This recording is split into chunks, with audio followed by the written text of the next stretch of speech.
Your Excellency, President William Ruto, Your Excellency, First Lady, let me start by saying that I am not the one who took Chepkonga's slot for pupillage.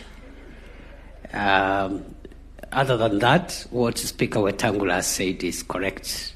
I once worked in his law firm many years ago. Your Excellency, allow me to say the following. First is to thank all those leaders who came together to start this wonderful national practice of a National Prayer Day and National Prayer Breakfast.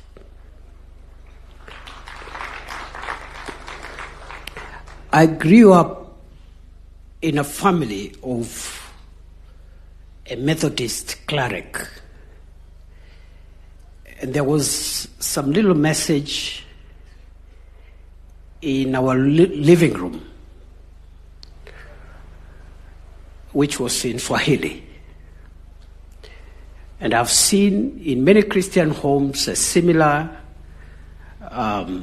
especially while we were growing up. I don't know whether it's the same today. So there was a small thing in our living room hung up there to the effect that a family that prays together stays together.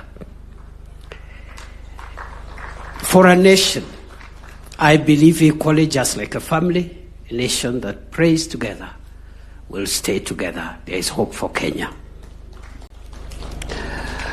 Number two, Your Excellency, I also want to say that this event helps us to reflect on our common destiny and take stock. And I believe it's the practice in many other countries that have a similar tradition. It's good to take stock of our journey as a nation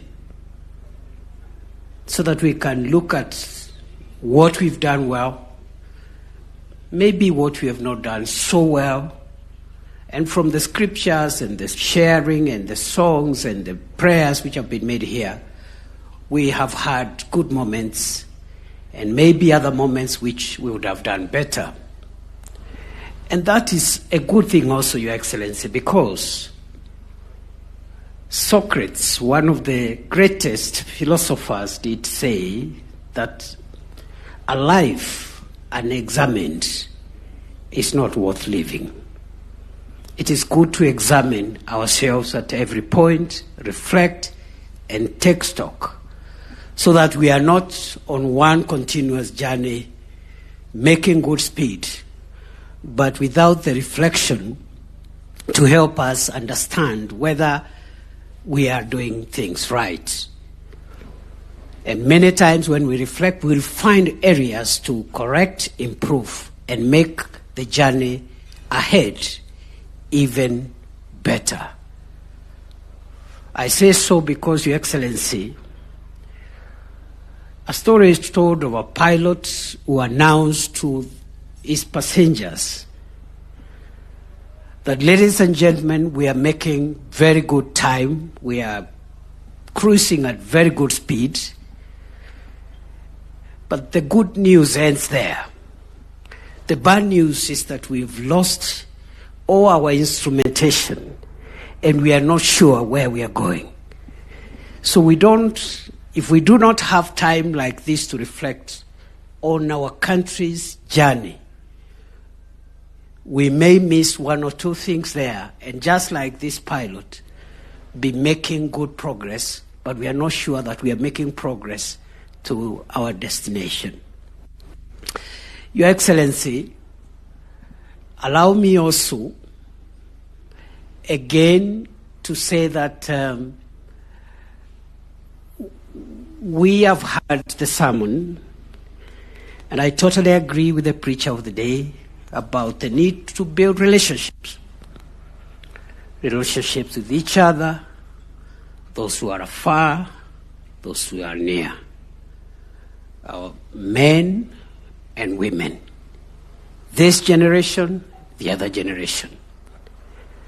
And I agree, it's not only godly, but that is the most cost-effective way to handle our affairs. Your Excellency, while we are at that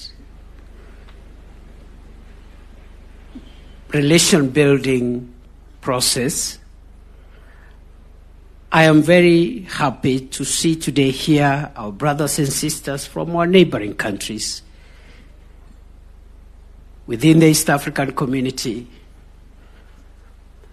and even the prayers that were made here for the continent, for the East African region, for Kenya, and for the world. And looking at the choir here, of course, the choir is much improved from last year's performance. Osoro and company, pongezi. I think there is greater harmony and greater melody than last year. Last year was a bit chaotic. But Your Excellency, I say that we need to work on these relationships continuously. And looking at what was presented here, especially with our most immediate neighbors, Tanzania, Uganda, is a good thing.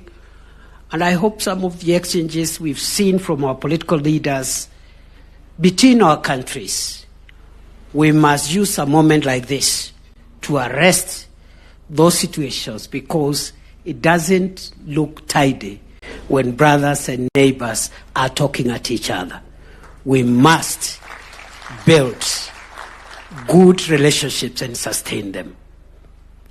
Your Excellency, in the same manner, we need to build relationships across generations. The older people who are the age of our fathers, the parents of today, the younger adults who are starting their families, the young children, and even the unborn. That intergenerational friendship and solidarity is important. No one generation is superior or more important than the other. So I agree with the message of today's speaker, who's quite inspirational, that perhaps as older people, we need to treat our children who are now adults a little more respectfully, listen to them, and where we go wrong, there's no harm in acknowledging that we've not treated them maybe the way they expected us. However, equally, we respectfully request our children also to respect authority and also agree to be mentored and supported, so that mutually, even as we respect them, hear them, apologize when we are wrong, they should equally respect older people, even if not for any other reason, simply because they are older, because there are things that you will not learn in any college. You will only learn them in the school of life. Your Excellency, therefore, as much as we agree with the need for us to reconcile and build relationship with our children, we respectively request our children also to realize that there is a role we can play, not necessarily in terms of science and all the beautiful things they know from the internet, but a few tips here and there that could make their otherwise powerful lives even more powerful going forward. Your Excellency, I want to stop there, and I want to say that National Prayer Breakfast is a good tradition.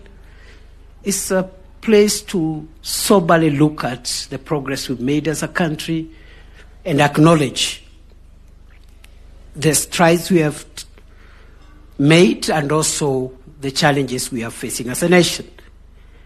And when we go back to prayer, we will find the solutions to our national problem, undoubtedly. I want to end by illustrating that point with the story of a Christian boy who got lost while playing in the neighborhood.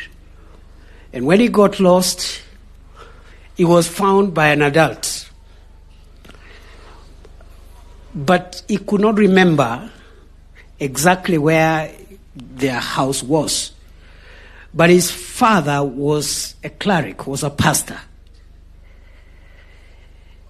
And they lived next to a church. And there was a big cross on top of the church next to the home of this little boy who had gotten lost.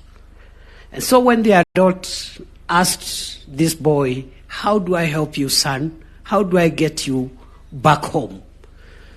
The little boy could not remember the name of the street, could not remember the corner next to their home, but he remembered that their home is next to a church and there's a cross on the church. And so he said, "If you take me near the cross, I will find my way home." Likewise, this breakfast, as much as we return here every year, it will bring us back to our destiny and redirect our nation to where it is supposed to end. I want to thank all of us. I was warned not to make a speech. I have ended up making one, but it is too late now for the speaker to take any sanctions against me, because at this moment I want to ask us to be upstanding as we invite His Excellency President William Ruto to come and address